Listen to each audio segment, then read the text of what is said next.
Hey, good Monday morning. I hope you're excited about a great week ahead. If you don't care about college basketball or about prophecy, then you won't care about this video.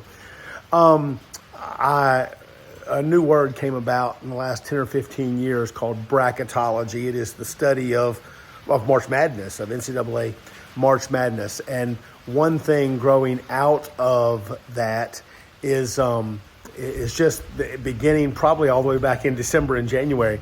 They begin to prophesy and predict who's going to make it to the NCAA tournament, where they're going to be paired and seeded and all those kinds of things.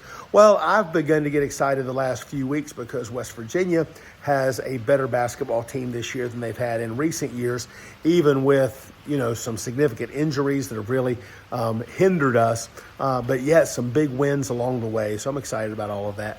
Nevertheless, looking at bracketology, and I told my middle son a few weeks ago, I said, hey, we'll see where the Mountaineers end up and maybe take a trip. Well, if you look at CBSSports.com and their bracketology predictions, it says West Virginia is likely to end up in Lexington, Kentucky. Easy half-day's drive for us. Other teams that'll be there'll be 8 teams present.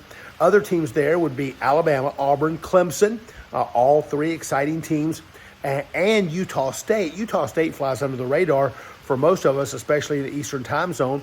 But I don't know very many college head coaches, but one of the guys I do know, Jared Calhoun, was an assistant at West Virginia, went to Fairmont State, had a lot of success, played in the national championship, losing my light, played in the national championship, then went to Youngstown.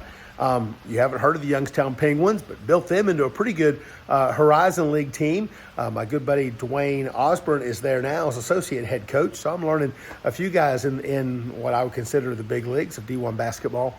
But then he went to Utah State, first year out there. They've only lost 3 or 4 games, having a great season. He's projected to be in Lexington, so maybe that'll work out. You know what? Here's the catch. There's always a catch. Here's the catch. None of that will be finalized until March the 15th, and it's not even February the 10th today.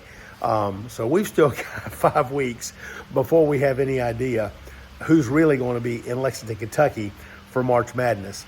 That being said, James 4:14 reminds us that no one knows what's going to happen tomorrow. So to predict what may be happening the 3rd or 4th week of March it's almost just an unnecessary, senseless, mindless game at this point. Because why? Because we don't know. But this we do know. We know that Jesus has told us in his word that he's coming back. We know that he's delivering us from, number 1, judgment and condemnation. He's even delivering us from tribulation and wrath. We know that he's prepared a home in heaven for us.